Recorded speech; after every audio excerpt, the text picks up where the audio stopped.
Bismillahirrahmanirrahim. Dengan mengucapkan syukur alhamdulillah, kita panjatkan puji syukur kehadirat Allah Subhanahu wa Ta'ala, Tuhan yang Maha Esa, yang telah memberikan kita kesempatan untuk mendengarkan kitab Islami dalam Kitabun Majelis ini. Pembahasan kali ini dari kitab Al-Fath Al-Rabbani karya Syaikh Muhyiddin Abdul Qadir Jailani. Majelis 51, Tidak Condong kepada Dunia. Tanggal 20 Syaban tahun yang sama, Syaikh menyampaikan ceramahnya. Dunia dan isinya adalah hikmah dan tempat beramal. Sedangkan apa yang ada di akhirat adalah kudrah. Dunia dibangun di atas hikmah dan akhirat dibangun di atas kudrah. Oleh karena itu, jangan meninggalkan amal di kampung hikmah dan jangan meremehkan kekuasaannya di kampung kudrah. Beramallah di kampung hikmah, jangan pasrah dengan dalih kudrahnya. Jangan menjadikan takdir sebagai alasan sehingga engkau meninggalkan usaha. Yang menjadikan takdir sebagai alasan hanya orang-orang yang malas. Menggunakan kudrah sebagai alasan hanya boleh dilakukan dalam urusan selain perintah dan larangan. Seorang mukmin tidak akan silau oleh gemerlap dunia dan isinya, ia mengambil bagiannya kemudian hatinya menghadap Allah Subhanahu wa Ta'ala. Kembali. Di sana ia berdiri menghadap Tuhannya dan meninggalkan dunia. Hatinya mengizinkan wakil nuraninya untuk masuk sehingga nuraninya keluar menuju hati, dari hati keluar menuju nafsu yang baik, dari sana keluar dan terlihat melalui anggota badan yang berbuat ketaatan. Ia tidak akan membutuhkan keluarganya, seolah ada penghalang di antara mereka dan dirinya. Lah merasa cukup melihat kebahagiaan makhluk dan ketaatan mereka kepadanya antara hatinya dan hati mereka juga terhalang. Sehingga hatinya tetap bersama Allah Subhanahu wa Ta'ala. Lah merasa seolah-olah makhluk itu tidak diciptakan.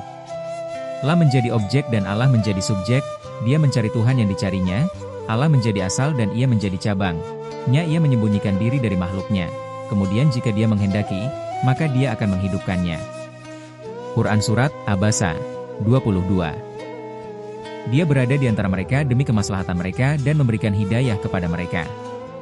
Sehingga ia tetap bersabar menghadapi tekanan mereka hanya untuk keridaan Allah Subhanahu wa Ta'ala. Orang-orang sufi, hati, dan nurani mereka bisu. Mereka tegak berdiri bersama Allah Subhanahu wa Ta'ala. Bukan bersama makhluk. Mereka berbakti kepadanya bukan kepada selain dia. Wahai orang munafik, tidak ada kabar bagimu tentang para wali itu, tidak juga tentang keimanan dan kasih sayang Allah Subhanahu wa Ta'ala. Sebentar lagi engkau akan mati, kemudian menyesal karena hanya merasa puas dengan kefasihan lisan, sedangkan hati dalam keadaan lemah, dan itu sia-sia saja bagimu. Kefasihan itu seharusnya sampai ke dalam hati, bukan hanya di lisan saja. Tangisilah dirimu sendiri hingga 1000 tangisan, dan cukup menangis sekali untuk orang lain. Wahai yang hatinya telah mati, wahai orang yang jauh dari para wali, wahai orang yang melarikan diri, wahai orang yang terhalang dari Allah karena nafsu dan makhluk. Ya Allah, sesungguhnya aku bisu, jadikanlah aku berbicara, jadikan ucapan bermanfaat untuk makhluk, menjadikan mereka sempurna dan berikan kemaslahatan bagi mereka, jika tidak lebih baik engkau bisukan kembali lisanku. Wahai manusia, sesungguhnya aku menyerumu untuk mati, yaitu mengekang hawa nafsu, watak, setan, dan dunia. Aku mengajakmu untuk keluar dari makhluk dan meninggalkan segala sesuatu selain dia sepenuhnya. Berjuanglah dalam hal ini dan jangan berputus asa, sesungguhnya Allah Subhanahu wa Ta'ala berfirman, setiap waktu dia berada dalam kesibukan. Quran Surat Ar-Rahman 29, mohonlah kepadanya sesuai dengan kudrahnya, mintalah kepadanya untuk urusan akhirat bukan untuk urusan dunia. Mintalah dari ilmunya bukan dari pengetahuan kalian. Mintalah kepadanya dengan suara hati dan nurani bukan dengan suara lisan. Mintalah kepadanya dari belakang ilmu dan kemampuanmu. Berdirilah di hadapannya dengan kaki kekurangan dari segala sesuatu. Jangan berpura-pura beramal, pasrah dan bergantung kepadanya. Jangan menolak ketetapan dan pengaturannya karena merasa percaya dengan pengaturan orang yang bodoh. Orang yang tidak mengamalkan ilmunya, ia adalah orang bodoh. Meskipun dia benar-benar hafal dan mendalami maknanya. Ilmu yang tidak disertai amal akan mencampakkan dirimu kembali kepada makhluk. Sedangkan ilmu yang diamalkan akan membawa dirimu kembali kepada Al-Haq Azza wa Jalla. Ilmu yang diamalkan akan menjadikan engkau zuhud terhadap dunia, memperlihatkan engkau terhadap yang batin, dan akan menjadikan sibuk untuk menghiasi batin daripada sibuk menghiasi lahir. Pada saat itulah akan melindungimu karena engkau telah layak untuknya. Allah Subhanahu wa Ta'ala berfirman, dan dia akan melindungi orang-orang yang syalih. Quran Surat Al-A'raf 196. Allah Subhanahu wa Ta'ala akan melindungi lahir batin mereka, dia akan membina lahir mereka dengan tangan hikmah dan melindungi batin mereka dengan tangan ilmunya. Sehingga mereka tidak takut lagi kepada apapun dan siapapun selain Dia, mereka tidak lagi menaruh harap kepada selain Dia, tidak mengambil kecuali darinya, dan tidak memberi kecuali untuknya. Mereka akan senantiasa risau bila bersama selain Dia, ketenangannya hanya Ia dapat ketika bersamanya semata. Sekarang adalah akhir zaman, telah terjadi banyak perubahan dan pergantian dalam dirimu. Saat ini adalah zaman kemunafikan di atas kemunafikan, wahai orang-orang munafik, engkau adalah hamba dunia dan makhluk, engkau berbuat ria karena mereka, beramal karena mereka sehingga engkau lalai dari memandang Allah Subhanahu wa Ta'ala. Engkau memperlihatkan bahwa amal kalian untuk akhirat, tetapi yang sesungguhnya engkau tujukan untuk dunia. Rasulullah Shallallahu Alaihi Wasallam bersabda, apabila seorang hamba menghisai diri dengan amal-amal ukhrawi, padahal dirinya tidak menginginkan dan tidak mencarinya, maka nama dan nasabnya akan dikutuk di langit. Wahai orang-orang munafik, aku mengenalmu dengan jalan hukum dan ilmu, tetapi aku menutupimu dengan penutup dari Allah Subhanahu wa Ta'ala. Celakalah engkau. Engkau tidak merasa malu dengan anggota badanmu, engkau tidak berusaha mensucikannya dari maksiat dan najis yang nampak. Engkau malah mengaku suci batin dan perih hati. Itu tidak benar, apalagi dengan nurani, engkau tidak mendidiknya bersama makhluk, tetapi engkau mengaku beradab baik terhadap Khalik. Seorang guru tidak akan ridha kepadamu karena engkau tidak beradab kepadanya dan tidak mau menerima perintah dan larangannya. Engkau duduk di majelis kemudian maju, tetapi itu sia-sia sehingga tauhidmu tegak lurus di atas kakinya dan teguh berada di hadapannya. Engkau harus keluar dari sangkar wujudmu lalu duduk di kamar kelembutan di bawah sayap kedamaian bersama dengannya. Engkau akan menemukan benih keikhlasan dan meminum air musyahadah. Engkau akan tetap berada dalam keadaan itu hingga engkau menjadi ayam jago yang akan melindungi ayam-ayam betina di dalam kandangnya dengan rasa cinta dan kasih sayang. Engkau akan berdiri untuk memberikan peringatan kepada manusia dalam setiap malam dan siang, mengajak mereka untuk taat kepada Allah Subhanahu wa Ta'ala. Wahai orang yang bodoh, tinggalkanlah buku catatan dari tanganmu. Datanglah kemari, duduklah di hadapanku dengan penuh kesungguhan. Ilmu itu diperoleh dari lidah para ulama, bukan diperoleh dari buku, ilmu diperoleh dari perbuatan bukan dari perkataan. Lah diambil dari mereka yang telah fana, dari makhluk dan mengabdi bersama Al-Halik Azza wa Jalla. Wilayah ini berada di atas kefanaanmu dan mereka, kemudian wujudmu kembali bersamanya. Matilah engkau dari segala sesuatu selain Dia, dan hiduplah hanya bersama dengannya dan hanya untuknya. Bergaulah dengan para pengabdi Allah Subhanahu wa Ta'ala, yaitu mereka yang tidak pernah meninggalkan pintunya, mereka sibuk untuk memenuhi segala perintahnya dan menjauhi segala larangannya, disertai dengan penerimaan atas ketentuan takdir yang ditetapkannya. Mereka selalu berkeliling bersama dengan kehendak dan perbuatannya yang berlaku atas mereka, sama sekali mereka tidak pernah menunjukkan penentangan, baik yang berlaku atas diri mereka maupun atas orang lain. Mereka tidak berpaling darinya baik dalam keadaan banyak maupun sedikit, baik dalam keadaan rendah maupun mulia. Jangan terlena karena mengabdi kepada nafsu sehingga engkau lupa berbakti kepada Al-Haq Azza wa Jalla. Para wali itu meminta kepada makhluk, walaupun sebenarnya mereka tidak membutuhkannya. Hal itu dilakukan karena kasih sayangnya terhadap sesama makhluk. Mereka tidak meminta karena nafsunya. Nafsu mereka telah tunduk sehingga tidak lagi memiliki keinginan terhadap duniawi. Jangan menganggap bahwa nafsu mereka sama dengan nafsumu yang bodoh, yang telah menempatkanmu dalam posisi mengabdi kepadanya, yang menjadikan aktivitasmu hanya mengikuti keinginannya. Apabila engkau mempunyai akal yang sehat, maka engkau tidak akan mau menjadi budaknya, dan pasti engkau akan menyibukkan diri dengan mengabdi kepada Tuhan yang telah menciptakannya, nafsu. Engkau tidak perlu mengikuti bujuk rayunya. Jangan dengarkan ia, atau dengar saja seperti engkau mendengar ocehan orang gila. Jangan engkau hiraukan perkataan dan permintaannya yang menginginkan kelezatan dan kesenangan, yang sebenarnya akan membawamu kepada kehancuran. Kehancuranmu adalah ketika engkau menerima tuntutannya. Kemaslahatanmu dan juga kemaslahatannya, nafsu, terletak pada penolakanmu terhadapnya. Apabila nafsu telah taat kepada Allah Subhanahu wa Ta'ala, maka rezekinya akan datang kepadanya dari berbagai arah. Akan tetapi apabila ia bermaksiat, maka akan terputuslah berbagai asbab. Kesedihan akan datang bertubi-tubi sehingga ia akan hancur dan merugi baik di dunia maupun di akhirat. Orang yang taat dan menerima, dimanapun ia pasti dilayani. Lah akan menemukan sendiri bagiannya dari keridaannya dan rela menerimanya. Ia menjalankan kewajiban disertai dengan kebersihan hati dan tanpa beban. Ia mengosongkan hatinya dari segala sesuatu selain Allah Subhanahu wa Ta'ala. Anggota badannya tidak merasakan kelelahan dalam memperoleh dunia dan keutamaannya. Wahai orang yang telah memperoleh nikmat, bersyukurlah atas nikmat itu, apabila tidak Allah akan merebutnya dari tanganmu. Potonglah sayap kenikmatan itu dengan rasa syukur, apabila tidak ia akan terbang dari sisimu. Mayat itu adalah orang yang tidak lagi mengingat Tuhannya, walaupun ia hidup dan berjalan di atas muka bumi. Maka tidak ada manfaat kehidupannya, ia berjalan hanya untuk memenuhi tuntutan hawa nafsu, keinginan, dan kesesatannya. Secara makna dia telah mati, meskipun wujudnya masih hidup. Ya Allah, hidupkan kami bersama Engkau, dan matikan kami dari segala sesuatu selain Engkau. Wahai orang tua yang bodoh seperti anak kecil, sampai kapan engkau akan menganggap benar perbuatanmu? Engkau berada di balik ruwetan dunia yang menjadi puncak cita-citamu. Apakah engkau tidak mengetahui bahwa apa yang engkau inginkan itu tidak menginginkanmu? Dan apakah engkau tidak tahu bahwa engkau adalah hamba orang yang memegang tali kendalimu? Apabila tali kendalimu berada pada tangan dunia, maka engkau adalah hamba dunia. Apabila tali kendalimu berada di tangan akhirat, maka engkau adalah hamba akhirat. Apabila tali kendalimu berada pada tangan Allah Azza wa Jalla, maka engkau adalah hambanya. Apabila tali kendalimu berada pada tangan nafsu, maka engkau adalah hamba nafsu. Apabila tali kendalimu berada pada tangan syahwat, maka engkau adalah hamba syahwat. Apabila tali kendalimu ada pada tangan makhluk, maka engkau adalah hamba makhluk. Perhatikanlah, kepada siapa engkau menyerahkan tali kendalimu itu? Mayoritas kalian lebih banyak menginginkan dunia, sedikit dari kalian akhirat. Mengapa sangat langka sekali dari kalian yang menginginkan keridaan Tuhan yang menciptakan dunia dan akhirat?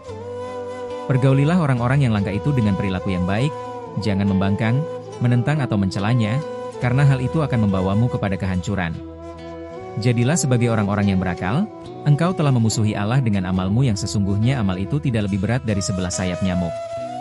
Harta terbesar yang tidak akan pernah habis adalah keikhlasan, takut dan harap kepada Allah Subhanahu wa Ta'ala.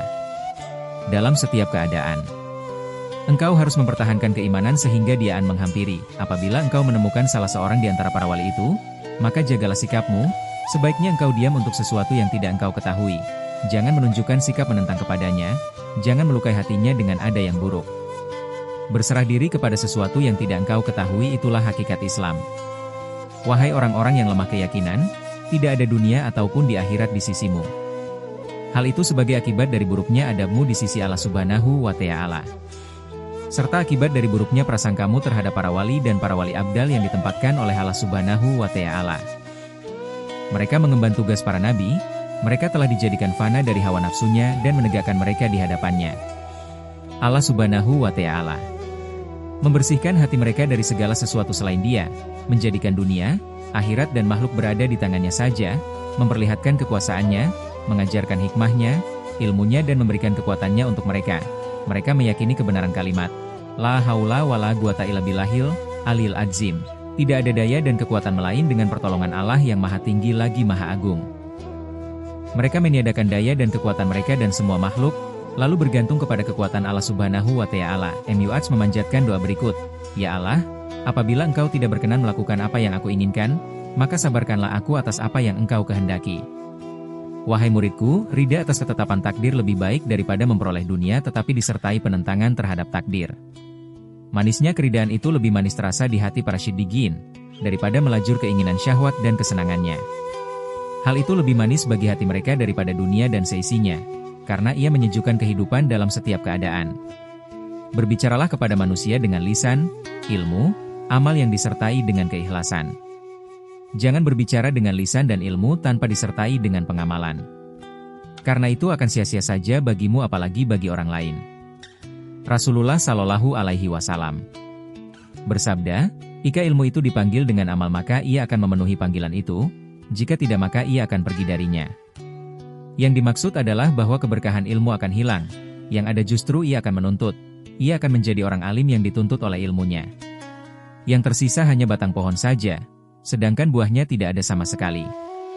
Mohonlah kepada Allah agar Dia mengkaruniamu keadaan dan makan di hadapannya. Apabila Dia telah memberikannya maka mohonlah agar hal itu disembunyikan sehingga engkau tidak suka memperlihatkannya. Apabila engkau suka dengan ditampakkannya hubungan, kedekatan, dirimu dengan Tuhanmu, maka hal itu akan membawa kepada kebinasaanmu. Jauhilah sikap ujub atas keadaan dan amal-amal, sebab hal itu akan melahirkan kebencian pada pandangan Allah Subhanahu wa Ta'ala. Hal itu tidak berguna bahkan membahayakan dirimu. Jangan berbicara sepatah kata pun sebelum engkau memikirkannya dengan baik. Jangan berbicara sebelum datang kepastian di hatimu dari Allah Subhanahu wa Ta'ala. Bagaimana engkau akan mengundang manusia apabila engkau tidak menjamu mereka? yang lebih utama adalah bonsainya. Baru kemudian bangunannya galilah bumi hatimu sehingga keluar air hikmah, kemudian dirikan bangunannya dengan keikhlasan, mujahadah dan amal syalih, sehingga gedungmu berdiri. Setelah itu barulah engkau mengundang manusia untuk mendatanginya. Ya Allah, hidupkan jasad-jasad amar kami dengan ruh keikhlasan darimu. Apa gunanya engkau mengasingkan diri dari makhluk sementara mereka masih bercokol di dalam hatimu? Sama sekali tidak bermanfaat, bahkan engkau tidak akan mendapatkan kemuliaan dari keterasingan tersebut. Apabila engkau menyendiri sedangkan makhluk masih berada dalam hatimu, sesungguhnya engkau hanya sekedar duduk sendirian tetapi rasa cinta kepada Allah Subhanahu wa Ta'ala tidak ada dalam hatimu, yang ada justru hawa nafsu, setan dan keinginan yang menjadi temanmu. Apabila hatimu benar-benar mencintai Allah Subhanahu wa Ta'ala, maka engkau telah terasing dari seluruh makhluk. Walaupun jasadmu berada di tengah-tengah keluargamu. Apabila rasa cinta itu sudah terpatri di dalam hatimu, maka bangunan wujudmu akan lebur, penglihatan mata hatimu akan terbuka sehingga engkau akan menyaksikan kemurahannya dan perbuatannya, engkau akan ridha kepadanya, dan tidak kepada selain dia. Barang siapa yang mengikuti syariat dalam suatu keadaan dan tidak menginginkan sesuatu di atas ataupun di bawahnya, dia juga tidak menginginkan hilang atau tetap takdir itu. Sesungguhnya ia telah mencapai kesempurnaan dan keridhaan, penerimaan dan penghambaannya. Celakalah engkau. Jangan berdusta dengan mengaku-ngaku ridha, tetapi engkau masih diombang-ambing oleh sesuap nasi atau oleh sedikit rayuan dan tawaran. Jangan berdusta, karena tidak seorang pun yang akan mendengar kebohonganmu, tidak akan ada yang menghiraukan apalagi membenarkanmu. Di hati mereka seolah telah mendapatkan wahyu berupa kalimat tertentu. Sehingga mereka mengetahui kebaikan lalu berdiri di atasnya, bersama dengan itu mereka mengikuti perkataan, ucapan dan sunnah-sunnah Rasulullah Shallallahu Alaihi Wasallam. Mereka mendapatkan wahyu secara lahir, dan hati mereka mendapatkan wahyu secara batin. Mereka adalah pewaris dan pengikut segala perintah dan larangan yang ditujukan kepada mereka. Apabila engkau ingin menjadi pengikut yang benar, hendaklah engkau memperbanyak mengingat mati. Karena itu sangat berguna bagimu, nafsumu, keinginanmu dan setanmu. Dengan mengingat mati, engkau akan mudah berpaling dari dunia. Barang siapa yang tidak mengambil hikmah dari kematian, maka tidak akan ada nasihat yang akan dapat ia terima. Rasulullah Shallallahu Alaihi Wasallam bersabda, cukuplah kematian itu sebagai nasihat. Bagianmu tetap akan menghampirimu, baik dalam keadaan zuhud ataupun dengan cara yang rakus. Apabila engkau mengambilnya dengan sikap zuhud, maka engkau akan memperolehnya dengan kemuliaan. Akan tetapi apabila engkau mengambilnya dengan sikap yang rakus, maka engkau akan memperolehnya dengan keadaan hina. Orang yang munafik memiliki rasa malu hanya ketika bersama dengan manusia lainnya.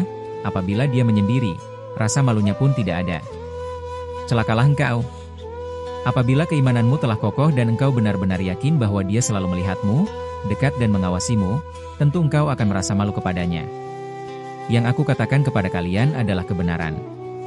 Sama sekali aku tidak merasa takut dan juga tidak menaruh harap kepada kalian, engkau dan seluruh penghuni bagaikan pecundang, sebab tidak ada yang dapat memberikan manfaat atau mendatangkan madarat kecuali Allah Subhanahu wa Ta'ala. Bukan darimu, bukan dari penguasa ataupun raja. Ingkari keinginan hawa nafsu dan orang lain melalui syariat, bukan dengan nafsu dan watak. Apa yang diperbolehkan oleh agama maka ambillah, dan apa yang diserukan oleh agama maka dengarkanlah.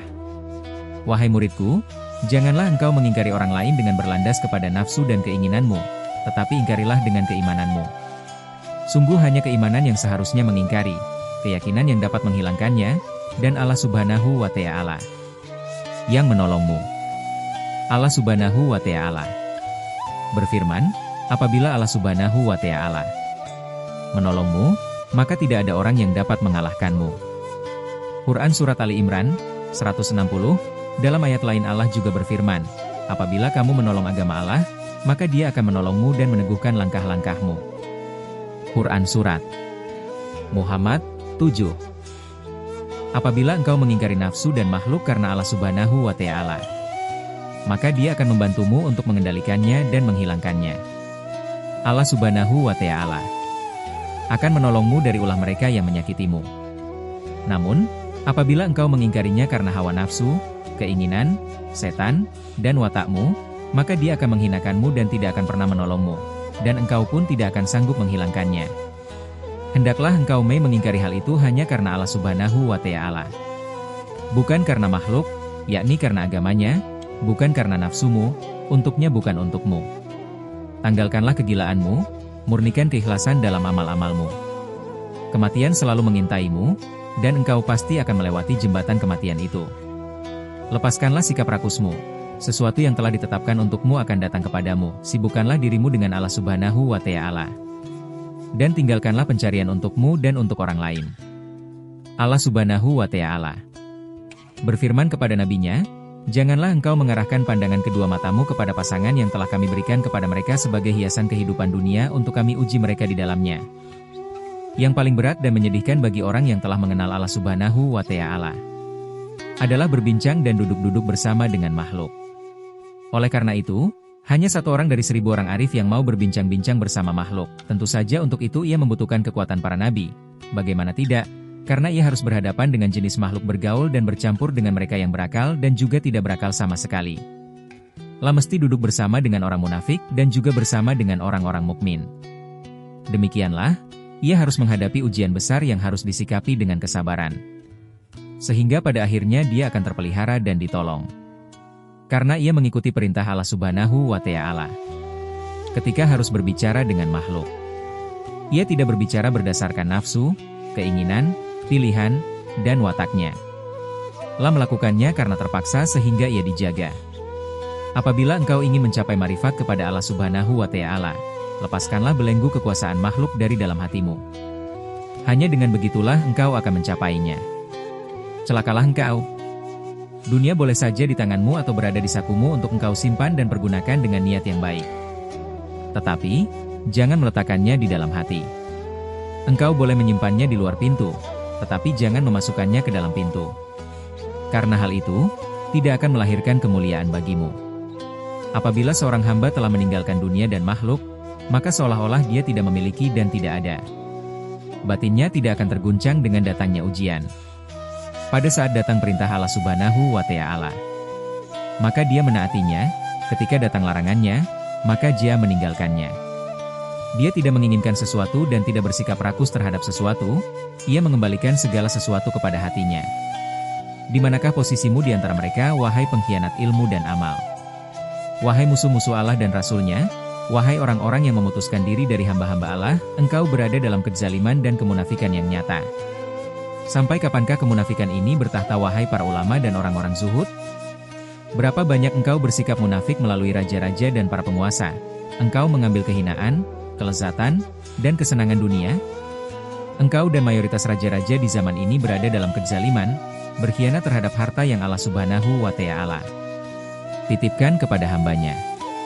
Ya Allah, hancurkanlah cengkraman orang-orang munafik, hinakanlah mereka. Atau berikanlah taubat kepada mereka. Hapuskan kezaliman, dan singkirkanlah orang-orang zalim dari muka bumi ini, atau perbaikilah mereka. Amin. Wahai para raja dan rakyat jelata, wahai raja yang zalim dan raja yang adil, wahai orang-orang munafik dan orang-orang yang ikhlas, dunia ini ada akhirnya sedangkan akhirat kekal selamanya. Tinggalkanlah segala sesuatu selain Allah Subhanahu wa Ta'ala.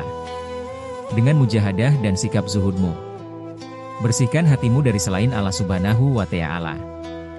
Jangan sampai engkau terjebak oleh sesuatu yang dapat menjauhkan dirimu darinya. Apabila bagian-bagiannya telah datang, maka ambillah dengan tangan perintah, tangan penerimaan dengan sikap zuhud terhadapnya, tidak dengan tangan pilihan dan kecintaan kepadanya, dunia. Zuhud akan terwujud ketika amal dilakukan secara terus-menerus sehingga melahirkan rasa sedih di dalam hati dan badan pun menjadi kurus. Apabila itu telah terwujud, maka akan datang kepadanya jalan keluar dari Allah Subhanahu wa Ta'ala. Kemudian datanglah cinta dan emaifat kepadanya sehingga kesedihan dan kegelisahan akan sirna dari dirinya. Seorang mukmin sejati hatinya benar-benar terputus dari makhluk, dari keluarga, harta, dan anak. Jasadnya bisa sibuk dengan mereka, tetapi hatinya menunggu datangnya utusan sang raja sampai di pintu negeri. Telah meninggalkan keluarganya meskipun badannya masih tinggal bersama dengan mereka. Seorang mukmin sejati sebenarnya telah meninggalkan makhluk. Kehadirannya berada di tengah makhluk, tetapi talinya terikat kepada Allah Subhanahu wa Ta'ala. Apabila tauhid telah kokoh tertancap di dalam hati, maka amal lahirnya pun akan lurus dan benar. Sebab keadaan lahir akan mengikuti keadaan di dalam batin, baik dalam kekayaan maupun kefakiran, terhadap penerimaan makhluk ataupun penolakannya, celaan ataupun pujian mereka. Bagaimana tidak? Karena hatimu telah dipenuhi oleh sesuatu yang dicintainya. Hatimu telah penuh oleh rasa rindu dan ingat kepada Allah Subhanahu wa Ta'ala. Firman Allah Subhanahu wa Ta'ala, Di sana pertolongan itu hanya dari Allah yang hak. Quran Surat Al-Kahfi, 44. Engkau akan menjadi pecinta sejati, alim yang mengajar, hakim yang adil, dekat dan didekatkan, yang beradab dan terdidik, tidak membutuhkan makhluk dan merasa cukup dengannya. Wahai orang yang bodoh, keluarlah dari kebodohanmu dengan belajar.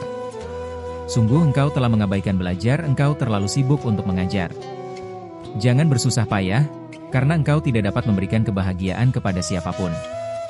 Orang yang tidak bisa mengajari diri sendiri, bagaimana mungkin ia dapat mengajari orang lain?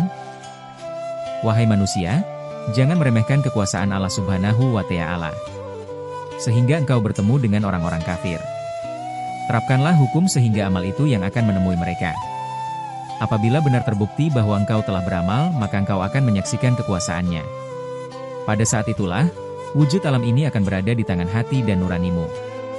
Apabila hijab penghalang di antara engkau dan Allah Subhanahu wa Ta'ala telah terangkat, maka Dia akan menjadikan engkau berkuasa atas keadaan ini sekaligus membukakan kunci rahasianya kepadamu. Dia akan memberikan makanan kepadamu dari kemurahannya, memberikan minuman kepadamu dengan minuman cintanya, mendudukanmu pada hamparan kedekatan dengannya. Itu semua merupakan buah dari mempelajari dan mengajarkan Al-Quran dan As-Sunnah, jangan pernah menyimpang dari keduanya. Sehingga Allah Subhanahu wa Ta'ala yang memiliki segala ilmu membawamu kepadanya. Apabila yang mengajarkan hukum telah menyaksikanmu sungguh-sungguh dalam kitabnya, maka Dia akan memindahkanmu kepada kitab ilmunya. Setelah berada di sana, maka Dia akan meluruskan hati maknamu. Kemudian Nabi Shallallahu Alaihi Wasallam akan menemani, menuntun dan mengajakmu masuk ke dalam istana, seraya mengatakan, inilah engkau bersama Tuhanmu. Ya Allah, berilah kami taufik untuk mengerjakan hal-hal yang engkau ridai. Ya Allah, terangilah hati kami.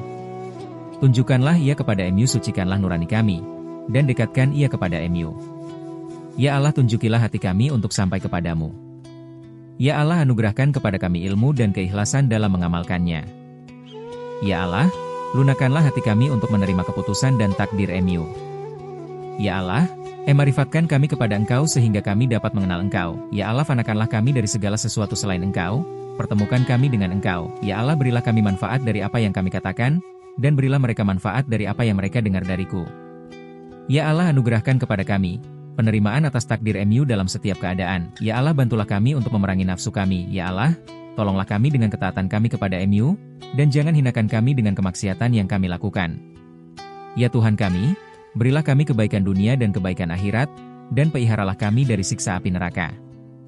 Amin ya Rabbal Alamin. Berlanjut ke pembahasan selanjutnya.